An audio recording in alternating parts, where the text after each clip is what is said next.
बिस्मिल्लाहिर्रहमानिर्रहीम। आज का टॉपिक है enzyme inhibition.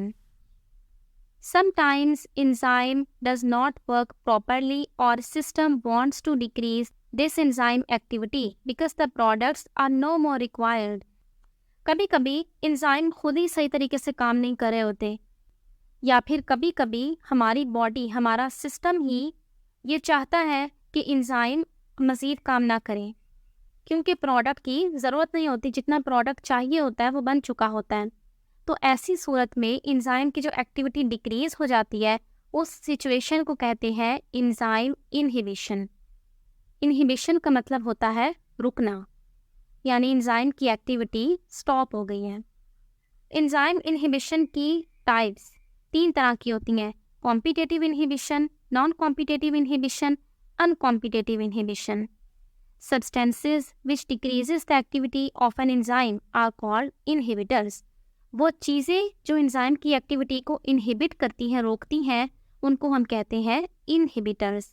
The inhibitor may act by combining directly with the enzymes or they may react with the activators. Therefore, activator does not remain available to enzyme for activation. ये inhibitors या तो directly enzyme के साथ attach हो जाएंगे ताकि वो enzyme काम ना कर सके, उसकी एक्टिविटी इनहिबिट हो जाए, या फिर ये एक्टिवेटर्स के साथ जाके अटैच हो जाएंगे। कुछ एंजाइम्स ऐसे होते हैं जिनको एक्टिवेटर्स की ज़रूरत होती है काम करने के लिए, तो जब इनहिबिटर्स एक्टिवेटर्स के साथ अटैच हो जाएंगे तो एक्टिवेटर्स एंजाइम के लिए मुयस्सर नहीं होंगे, अवेलेबल ही नहीं होंगे, तो इसलिए भी एंजाइम काम नहीं कर पाएगा। अब बारी बारी टाइप्स देख लेते हैं। Competitive inhibition. The type of inhibition occurs by the molecules which are very similar to the substrate. ऐसे inhibitors जो दिखने में substrate के molecules जैसे ही होते हैं, वो inhibitors competitive inhibition करते होते हैं। तो इसमें होगा ये कि enzyme की एक्टिव साइट में substrate की बजाय inhibitor आकर अटैच हो जाएगा, क्योंकि उसकी शेप मिलती है बिल्कुल सबस्ट्रेट से, तो इसलिए वो आके आराम से एक्टिव साइट में अटैच हो जाएगा और सबस्ट्रेट अटैच नहीं हो पाएगा। तो इस तरह से एंजाइम की एक्टिविटी भी नहीं होगी। अब जाहिर है एंजाइम उस इनहिबिटर पे काम तो नहीं करेगा, एंजाइम तो सिर्फ अपने ही सबस्ट्रेट पे काम करता होता है, तो वो इनहिबिटर सिर्फ और सिर्फ एंजाइम को ब्लॉक कर देगा और सबस्ट्रेट अटैच नहीं हो पाएगा। इसका नाम कॉम्पिटेटिव इनहिबिटर इसलिए रखा गया है क्योंकि इसमें सबस्ट्रेट और इनहिबिटर ये दोनों एक्टिव साइट में एंटर होने के लिए कॉम्पीट करते हैं, यानी मुकाबला करते हैं कि कौन एंटर होगा। अगर तो सबस्ट्रेट एंटर हो जाएगा तो एंजाइम एक्टिविटी हो जाएगी, और अगर इनहिबिटर अटैच हो जाएगा तो एंजाइम की एक्टिविटी इनहिबिट हो जाएगी। यहाँ पर एक एग्जांपल लिखी हुई है, penicillin is a competitive inhibitor which block the enzyme which is responsible to construct bacterial cell wall. Penicillin एक एंटीबायोटिक है। एंटीबायोटिक है यानी कि एक ड्रग है, एक दवाई है जो बैक्टीरिया को किल करती है, तो ये भी कॉम्पिटेटिव इनहिबिटर ही है।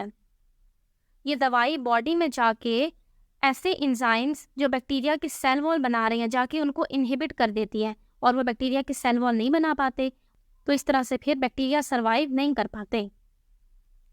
If this inhibition is reversible, अगर तो कॉम्पिटेटिव इनहिबिशन रिवर्सिबल है। रिवर्सिबल मतलब इनहिबिटर डिटैच भी हो सकता है, एंजाइम से बाहर भी निकल सकता है। तो ऐसी सिचुएशन में अगर हम सबस्ट्रेट की अमाउंट बढ़ा देंगे तो सबस्ट्रेट को ज़्यादा मौका मिलेगा एंजाइम में एंटर होने का, और इनहिबिटर एंटर नहीं हो पाएगा। जैसे अच्छा देखिए, अब ये मेरे पास है एक एंजाइम, अब मेरे पास सबस्ट्रेट ज़्यादा है और इनहिबिटर के सिर्फ 2 मॉलिक्यूल हैं, तो अगर ये सब आपस में मुकाबला करें कि हम में से एक्टिव साइट में कौन एंटर होगा, तो आप खुद ही सोचें, ज़्यादा चांसेस इस बात के हैं ना कि सबस्ट्रेट एंटर हो जाए, क्योंकि वो ज़्यादा है और इनहिबिटर सिर्फ 2 ही हैं, उनको धक्के दे के सबस्ट्रेट पीछे भी कर सकता है। आगे है नॉन कॉम्पिटेटिव इनहिबिशन। इस इनहिबिशन के अंदर एंजाइम, सबस्ट्रेट और इनहिबिटर मुकाबला नहीं करते कि कौन एक्टिव साइट में एंटर होगा, बल्कि इसके अंदर इनहिबिटर एंजाइम के अंदर जो एक्टिव साइट के अलावा एक दूसरी जगह होती है वहाँ पे एंटर हो जाता है। एंजाइम में एक्टिव साइट के अलावा जो दूसरी जगह होती है उसको कहते हैं एलोस्टेरिक साइट, जिसके अंदर एक्टिवेटर्स भी एंटर होते हैं। तो इस बार इनहिबिटर एलोस्टेरिक साइट में एंटर हो जाएगा और एंजाइम की शेप को चेंज कर देगा और इस तरह से सबस्ट्रेट एंटर नहीं हो पाएगा एंजाइम के अंदर। तो इस तरह से एंजाइम की एक्टिविटी रुक जाएगी। किताब में लिखा हुआ है कि इसकी एग्जाम्पल है फीडबैक इनहिबिशन। फीडबैक इनहिबिशन क्या होती है, ये अभी आगे टॉपिक आ रहा है, मैं आपको वो समझाती हूँ। पहले इसकी अगली इनहिबिशन की टाइप देख लेते हैं, uncompetitive inhibition. It is also known as anti competitive inhibition. It takes place when an enzyme inhibitor bind only to the complex format.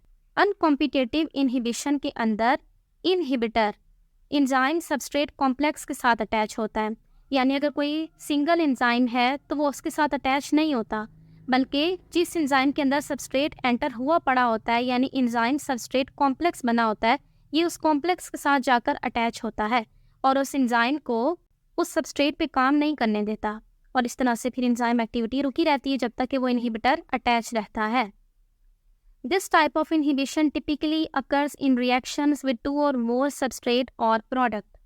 ऐसे रिएक्शंस जिनके अंदर सबस्ट्रेट दो या उससे ज़्यादा हो, या फिर सबस्ट्रेट का मॉलिक्यूल तो एक ही है लेकिन जो प्रोडक्ट बनेगा वो दो या उससे ज़्यादा हो, तो उसके अंदर अनकॉम्पिटेटिव इनहिबिशन होती है। Significance of enzyme inhibition. Enzyme inhibition का फ़ायदा क्या होता है?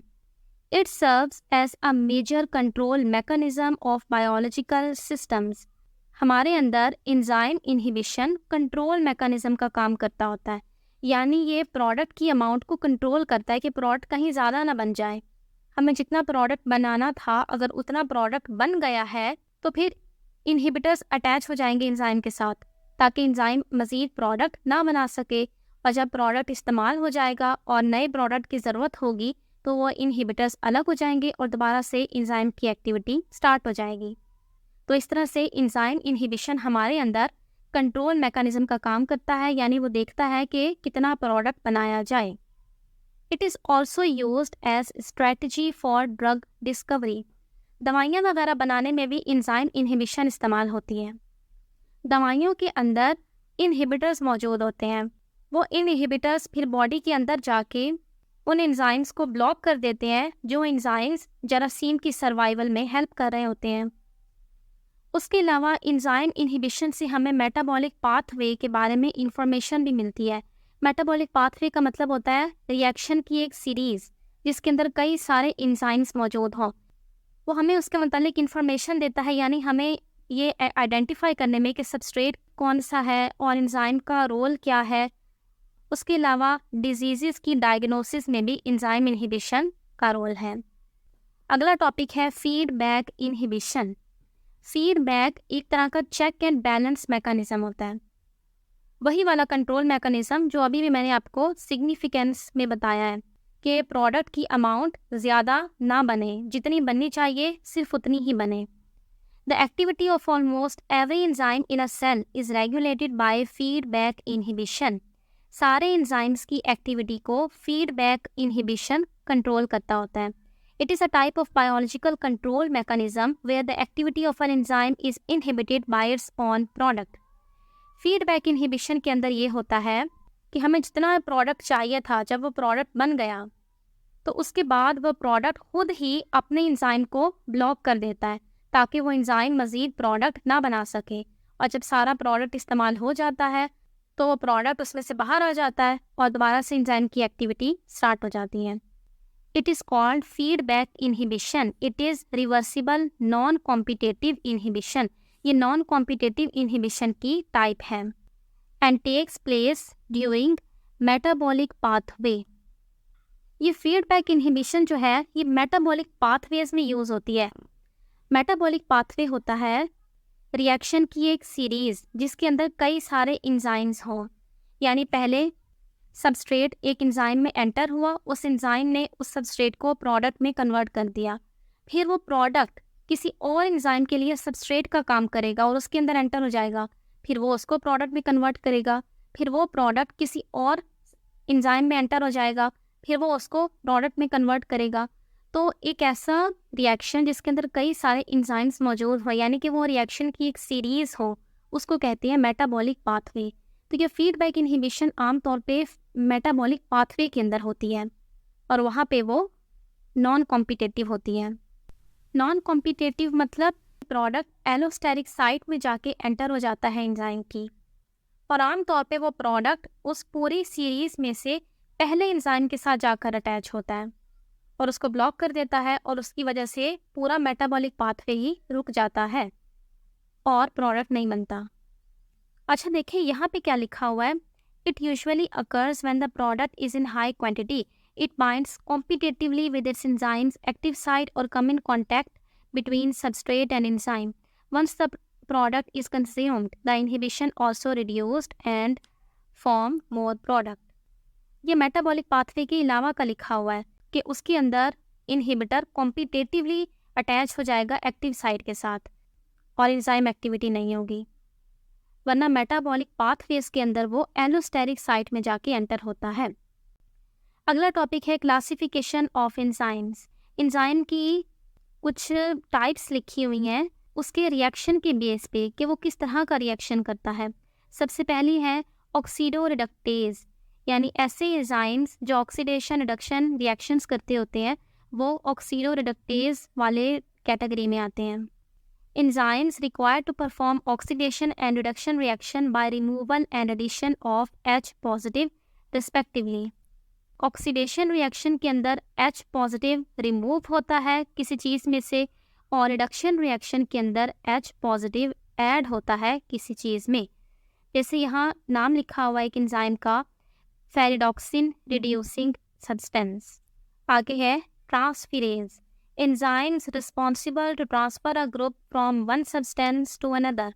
ऐसे एंजाइम्स जो एक चीज़ में से किसी ग्रुप को दूसरे चीज़ के अंदर ट्रांसफ़र करें, उन एंजाइम्स को ट्रांसफेरेज कैटेगरी में रखते हैं। जैसे कि transfer of phosphate from ATP to hexose. कुछ एंजाइम्स क्या करते हैं, ATP में से फॉस्फेट ग्रुप को उठा के हेक्सोज तक ट्रांसफ़र करते हैं। हाइड्रोलेज, ऐसे एंजाइम्स जो हाइड्रोलिसिस में इन्वॉल्व हो उनको कहते हैं हाइड्रोलेज। हाइड्रोलिसिस का मतलब होता है बॉन्ड्स का ब्रेक होना वाटर की हेल्प से, यानी मेरे पास बड़ा मॉलिक्यूल है, पॉलीमर है, वो मोनोमर्स में कन्वर्ट होगा और वाटर ऐड होगा, तो उसके अंदर जो एंजाइम्स काम आते हैं उनको कहते हैं हाइड्रोलेज। लाइगेज, लाइगेज ऐसे एंजाइम्स होते हैं जो बगैर हाइड्रोलिसिस के बॉन्ड्स को ब्रेक करें। आइसोमेरेज, आइसोमेरेज कैटालाइज करते हैं, कैटालाइज मतलब स्पीड अप करते हैं intramolecular rearrangement of atoms. Intramolecular मतलब एक मॉलिक्यूल के अंदर एटम्स की अरेंजमेंट को चेंज करते हैं और उनको आइसोमर बना देते हैं। आइसोमर होते हैं ऐसे मॉलिक्यूल्स जिनका फॉर्मूला सेम हो, यानी उनमें एटम सेम हो लेकिन एटम्स की अरेंजमेंट मुख्तलिफ हो। तो ये आइसोमेरेज एंजाइम एक मॉलिक्यूल को उसके आइसोमर में कन्वर्ट कर देते हैं, उस मॉलिक्यूल के अंदर एटम्स को रीअरेंज कर देते हैं। जैसे एग्जांपल लिखी हुई है ग्लूकोज 6 फॉस्फेट, इसको आइसोमेरेज एंजाइम कन्वर्ट कर देता है फ्रुक्टोज 6 फॉस्फेट में ड्यूरिंग ग्लाइकोलाइसिस।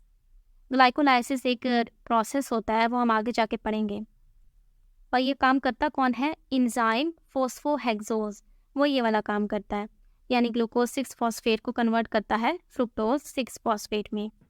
अगली क्लास है लाइगेज, इसका दूसरा नाम है सिंथेटेज।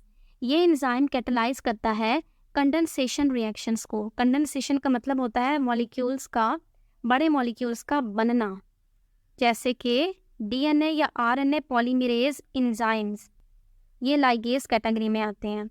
ये कंडेंसेशन यानी मॉलिक्यूल्स, बड़े मॉलिक्यूल्स को बनाने में काम आ रहे होते हैं। अगली क्लासिफिकेशन है बेस्ड ऑन सबस्ट्रेट, यानी एंजाइम किस पे काम करता है उस बेस पे एंजाइम को जो क्लासिफाई किया गया है। सबसे पहला एंजाइम प्रोटीएज, नाम से ही पता चल रहा है ऐसे एंजाइम्स जो प्रोटीन पे काम करते हैं। जैसे एग्जांपल लिखी हुई है ट्रिप्सिन और पेप्सिन, ये दोनों ऐसे एंजाइम हैं जो प्रोटीन पे काम करते हैं। लाइपेज, नाम से पता चल रहा है लिपिड्स, ऐसे एंजाइम्स जो fats, glycerol, fatty acid in पे काम करें, इनको हाइड्रोलाइज करें। आगे है ग्लाइकोजिडेज, नाम से ही पता चल रहा है ग्लूकोज से मिलता जुलता है, ग्लाइकोसिडेज एंजाइम कार्बोहाइड्रेट मॉलिक्यूल्स पे काम करते हैं। आगे कुछ ग्लाइकोसिडेज एंजाइम की टाइप्स लिखी हुई हैं। अमाइलेज ऐसा एंजाइम है जो अमाइलोज पे काम करता है और उसको माल्टोज में कन्वर्ट करता है। ये amylose, maltose, cellulose, sucrose, lactose ये सारी चीज़ें कार्बोहाइड्रेट्स ही हैं। सेल्यूलेज ये सेल्यूलोज पे काम करता है, माल्टेज माल्टोज पे काम करता है, सक्रेज सक्रोज पे काम करता है, लैक्टेज लैक्टोज शुगर पे काम करता है। आगे है न्यूक्लिएज, ये एंजाइम न्यूक्लिक एसिड पे काम करता है जैसे कि आरएनएज, डीएनएज, एटीपेज। तो ये था हमारा टॉपिक भी ख़त्म हो गया और चैप्टर भी। अस्सलामुअलैकुम।